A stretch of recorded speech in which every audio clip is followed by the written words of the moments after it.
O Clas Clas de Vila García mantén o nivel e calidade de edicións pasadas, pero adaptándose ao novo contexto. Ante a situación sanitaria, nesta cuarta edición, o festival concentra toda a súa actividade na Praza da Peixería. O Clas Clas volve a demostrar que sabe adaptarse a estes tempos que vivimos e renovar o seu formato.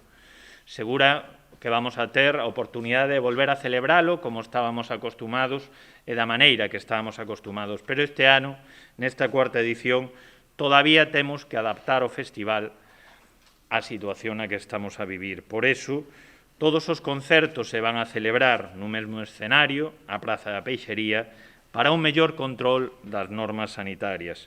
Haberá prazas no interior da Peixería, pero tamén no exterior, onde o público poderá seguir o espectáculo a través de pantallas xigantes. Tamén hai novidades no propio programa que, malia a todo, mantén a súa esencia orixinal. Isto non quere decir que non se manteñan íntegros os obxectivos que puxeron en marcha este proxecto dende o principio.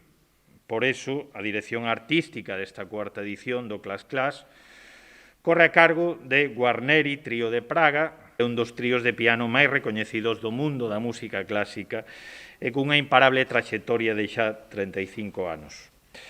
En total, o Clas Clas programa este ano 5 concertos diferentes. O primeiro deles o día 26 deste mes, da man do trío Guarneri, que se encarga da dirección artística. Abrirá o festival con un programa 100% de música romántica bohemia, con obras moi salientables da música de cámara para trío de piano, que é unha verdadeira beleza. Están altamente especializados neste programa. Completan o cartel Milán Alasab e Adam Skulman, Ardemus Quartet, Judith Jauregui, Epoge Quartet, as actuacións da Masterclass e Uxía. A galega ofrecerá un concerto fusión o 1 de xullo. Será o único fora da Peixería, escollendo neste caso a Praia da Concha. Desde o ano pasado queremos que sempre haxa un concerto que este dedicado á nosa música, á nosa cultura, que é mellor que Uxía, que é a embaixadora universal da nosa música e da nosa poesía, para facer este concerto na Praia da Concha. Todos os concertos son de balde, as entradas pódense reservar a través da plataforma Boutique.